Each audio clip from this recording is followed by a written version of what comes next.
আসসালামু আলাইকুম। চতুর্থ শ্রেণীর শিক্ষার্থীবৃন্দ, আশা করি সকলে ভালো আছেন।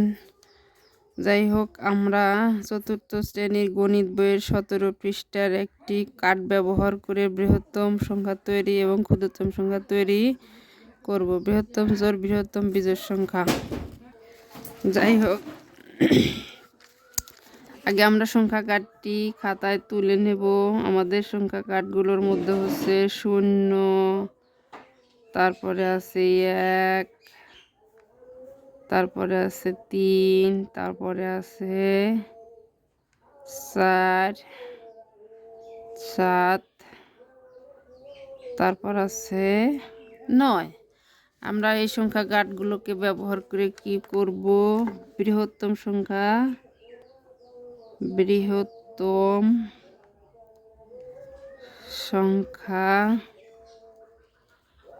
তৈরি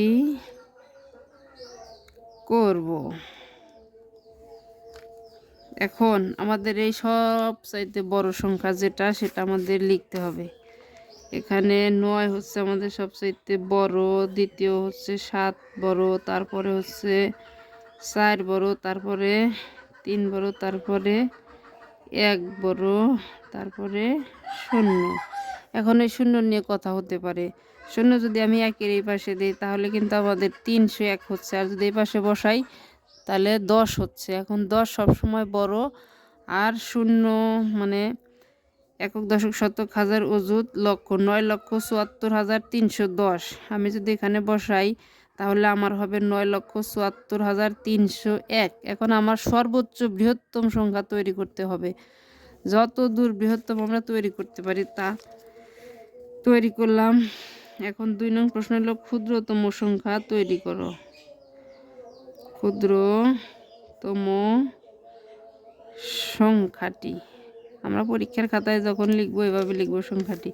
এখন এই সংখ্যার মধ্যে কথা হচ্ছে যে শূন্যকে কিন্তু বাম পাশে দিলে কোনো দাম থাকবে না, সেই জন্য শূন্যকে কখনো বাম পাশে দেওয়া যাবে না।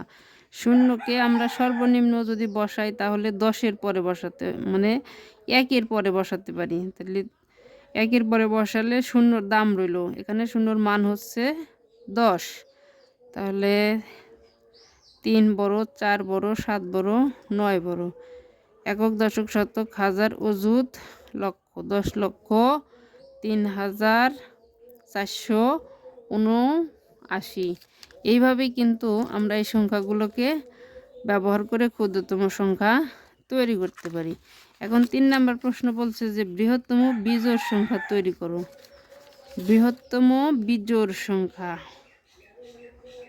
বৃহত্তম বিজোড় সংখ্যা। বৃহত্তম বিজোড় সংখ্যা। এখন এই সংখ্যাটা আমাদেরকে দেখতে হবে যে আমার এই অঙ্কগুলোর মধ্যে বিজোড় কোন সংখ্যাটা আছে। যদি আমরা খুঁজে দেখি আমাদের এই অঙ্কগুলোর মধ্যে 1টা, 2টা, 3টা হচ্ছে বিজোড় সংখ্যা আছে। এখন এই বিজোড় সংখ্যাটাকে আমরা প্রথমে আগে দেখি, সর্বোচ্চ সংখ্যা তৈরি করার চেষ্টা করি। 9 হচ্ছে বড়, তারপরে 7, তারপরে 4, তারপরে 3। এখন একটাকে যদি আমি ডান পাশে দিই, আবার ডান পাশে যে সংখ্যা জোড় হলে পুরা সংখ্যা জোড়, ডান পাশের সংখ্যা বিজোড় হলে পুরা সংখ্যা বিজোড়। তার মানে একক স্থানের অঙ্ক যদি আমার বিজোড় হয় তাহলে পুরা সংখ্যাটি আমার বিজোড়। আর যখন আমি বৃহত্তম সংখ্যা তৈরি করতে যাচ্ছি, আমার 9 যদি পাশে দিই তাহলে আমার অঙ্কের সংখ্যার মান কমে গেল। সেই জন্য আমাদের আগে কি করতে হবে? সর্বোত্তম চেষ্টা করতে হবে সবচাইতে বিজোড় সংখ্যা যত বড় তৈরি করতে পারি। এখন 1কে যদি আমি এ পাশে দেই তাহলে কিন্তু 3কে পাশে দিলে আমার সংখ্যার মান কমে আসতেছে কত।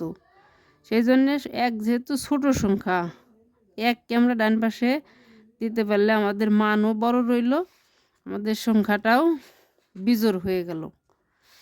এইভাবে আমরা ক্ষুদ্রতম জোড় সংখ্যা তৈরি করব 4 নম্বর অঙ্কে।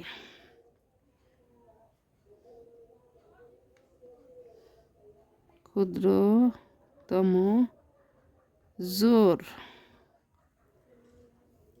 এখন ক্ষুদ্রতম সংখ্যা তৈরি করতে গেলে আমার 4 আছে, এখানে একটা মাত্র সংখ্যা জোড় আর 0 জোড়। এখন ক্ষুদ্রতম সংখ্যা আমরা আগে দেখি। ক্ষুদ্রতম সংখ্যা তৈরি করতে আমার 4টি ডান পাশে দিতে হবে। 0 3 7 9 4। কারণ এই সংখ্যা যখন জোড় হবে আমার পুরো সংখ্যাটাই জোড় হবে। এভাবে আমরা জোড় সংখ্যা এবং ক্ষুদ্রতম বিজোড় সংখ্যা বৃহত্তম জোড় সংখ্যা তৈরি করতে পারি। এখন এভাবে আমরা দেখতে পারি যে আমার সংখ্যার মধ্যে যদি আমি শূন্যকে পাশে দিতাম তাহলে কিন্তু আমার সংখ্যার মান বড় হয়ে যেত। জন্য সংখ্যার মান কমানোর জন্য আমি 4কে ডান পাশে রেখেছি। এভাবে অতি সহজে আমরা বৃহত্তম এবং ক্ষুদ্রতম সংখ্যা তৈরি করতে পারি। এককের সংখ্যা হিসেব করে আমাদের এককের অঙ্ক যদি জোড় হয় পুরা সংখ্যা জোড়, এককের অঙ্ক যদি বিজোড় হয় তাহলে আমার পুরা সংখ্যাই বিজোড়। ধন্যবাদ সকলকে পাশে থাকার জন্যে।